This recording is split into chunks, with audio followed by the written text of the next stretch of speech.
Hi, I'm Teresita Shelton. I am here today to make, and hope you like it, a chicken and rice. It's a recipe that I have been, of course, I learned it in Cuba where I was born, but I have been here 55 years, and we have added to the original recipe a lot of things that I have discovered in this magnificent country that we didn't have in Cuba, like a lot of herbs and different things. Every day I discover something when I go to the grocery. So let's get together and start cooking, and I hope you like it as much as I do. It's my passion since I was a teenager, and it's been my passion all the time, and I really love to cook for my family. I feel like I'm honored that they like what I cook and that they ask me to do it. So here we go.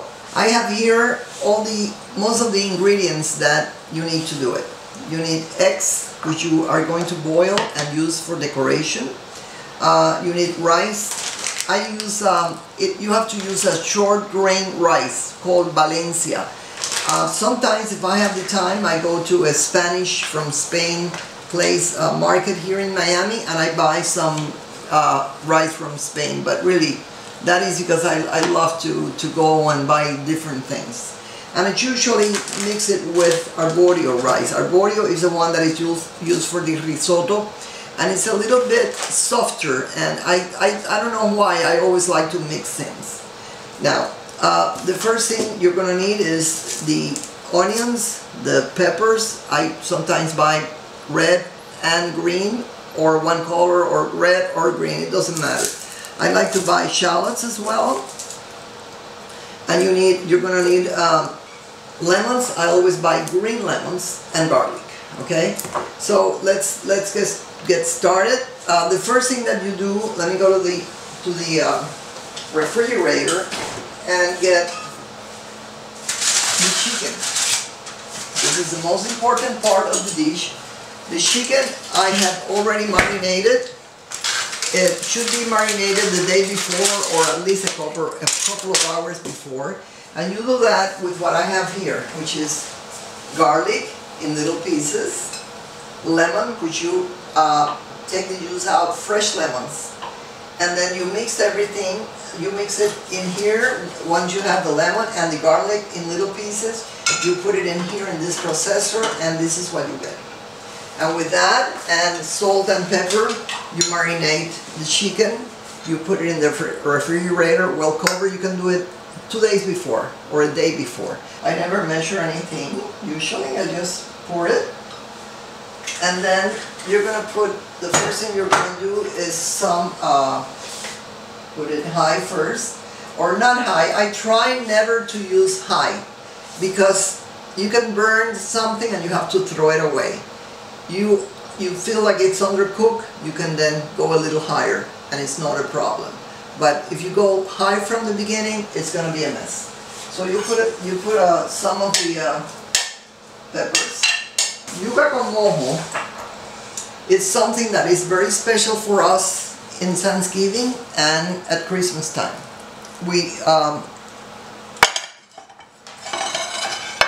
We also do it with the same thing. We use also the lemons and the garlic, and we do the same mixture, okay? And it's a root that you cannot miss it because it's very, very long. It's very white inside. Now, you're going to tell me that why I have this in the kitchen is because this is very, very heavy. And in order to cut it, you cut it in pieces. You don't boil it exactly like that. And to do that, you have to go like this. Otherwise, you're going to do it. You see how pretty it is and how white? Then you cut it. It's easier. Then let's cut the other side.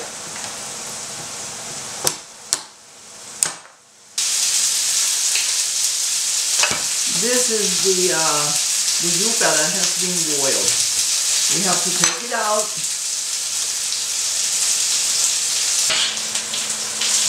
We're going to add some of the mixture of lemon and garlic.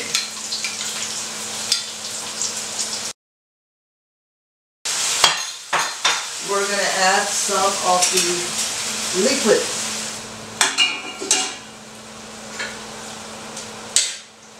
And we cook it for a few minutes and we pour it on top of the yuca. So we're going to put the pieces of yuca in here. I like to make it in halves. I prefer people serve themselves again than see wasted things, you know, food. I'd rather they come back and say, oh, it was so good, I needed another piece. You pour on top all the onion and all the liquid. I tend not to put too much salt. I figure that everybody can add salt, but you cannot take salt out. So the same way, I don't cook with high, because when you burn it, you have to throw it away. I don't like to put extra salt, okay? And I don't like to serve large pieces. So those are my three things that I really like to do. And also I like to clean as I go. So let's put this here for now. Let's put this here. I'm going to get away from the camera for a second. I'm back. I wasn't eating. I'm back. You know, I have this here. I have this here because the most important thing in the kitchen is to try and try and try. And I have this because when I try, I put in there to make sure I don't use a dirty dirty spoon to go into what I'm cooking. I cook the chicken separately from the rice because the rice takes it's different things. So it's better if you cook it separately like this. It's already marinated, so you put a little bit more of olive oil, you put a lid on it, and you let it cook there for, I don't know, 20 minutes, 30 minutes. Now, I already measured the rice and I drain it under the kitchen faucet, okay, so it's already drained, it's draining here. I think I put in about 3 cups of rice. Again, I mixed the Spanish rice with the arborio rice, the risotto rice. Now I'm going to measure the amount of liquid that I'm going to put, which is the consomme, chicken broth. If I put 3 cups, I'm going to have to put at least 5, okay? So you put all of that, you get rid of, it's better not to measure too much, just get rid of what you already have open. A splash of cooking wine. I use this cooking wine all my life, and I just pour it. A little bit of red, apple vinegar. I always like the apple one. Some pepper,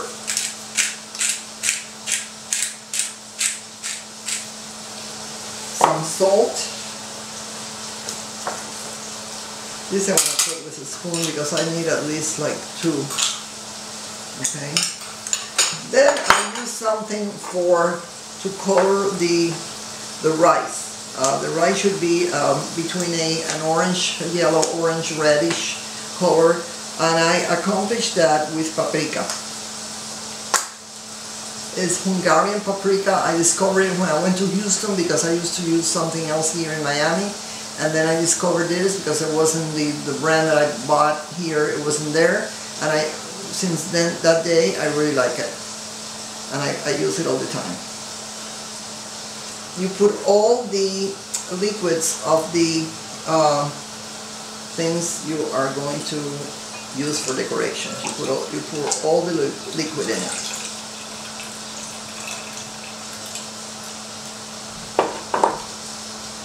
That liquid really gives a lot of flavor. We have here asparagus, white and green. We have the sweet peas, and we have red pimientos, whole pimientos. It's I'm going to have to cut this to use as decoration. And then tomato sauce. And you know what?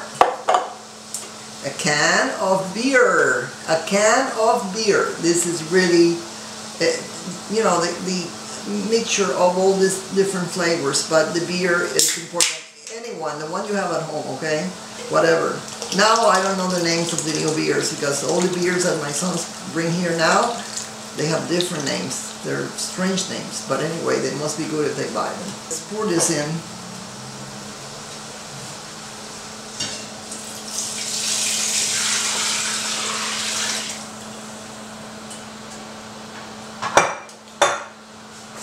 And pour this in.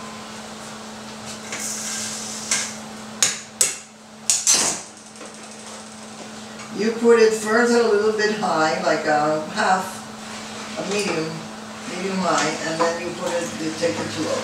This is the rice I had already made this morning, so I could show it to you the way I put it together. First, I'm going to chop this in little, could be pieces, could be slices. So you're gonna make one layer. Let me try it.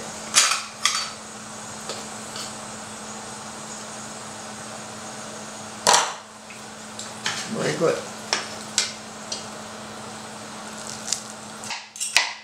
Cut it in pieces that they can bite without having to use a knife or to cut it.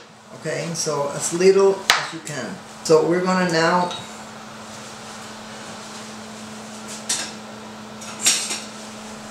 going to put it like this.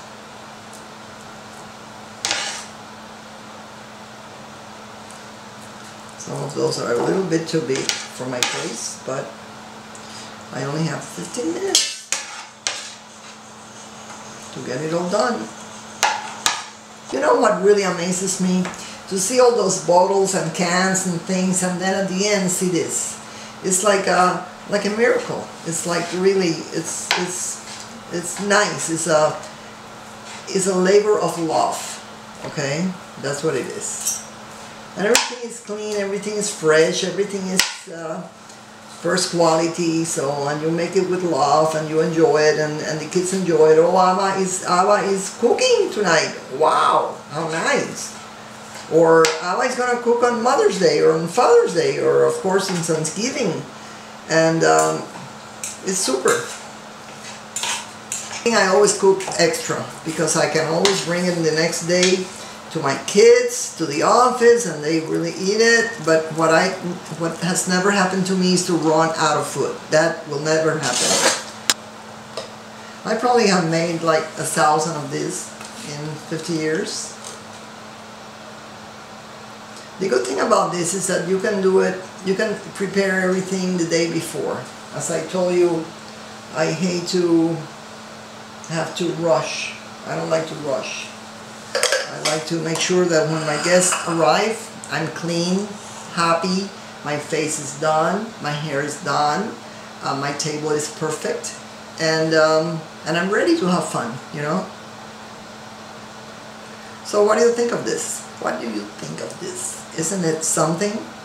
I'm now translating my book to Spanish because since Cuba is opening, I'm sure that somewhere in the future, probably when I'm left already, there's going to be Cuban with the same things that we had before in the 50s and that they don't have anymore. Actually, you cannot prepare something like this there. You cannot. But one day they will, and that day they're going to have my book. And they're going to learn again, and they're going to remember. They don't know, because everybody, you know, there's a lot of young people that was born under the revolution, so they have no idea how good it was before. I have people that read my books and say, but really, are you talking about the same Cuba? Yes I was. So, but one day they're going to be able to, because this I learned there, in my country. And I'm here in this great America, with my great American family that sometimes I feel like a foreigner, but it's a foreigner that cooks and they love it, so, you know. But anyway, here it is. Hope you like it. Let's follow me to the dining room so you see how I set it. So here we are at the end with my finished dish. I enjoyed very much cooking it. I hope you enjoy seeing me cook it, and I hope you will do it one day. Smell your fingers. Go to bed really happy that you did something so wonderful. It's like a miracle. With cans and bottles and bags, I did this. It's, you know, how can you do that? Every time I do it, I really get happy. And I get very happy when they call me, Abba, can you cook for us tomorrow? Of course I can. Okay, so hope to see you again. Smell your fingers, go shopping and cook. You would love it.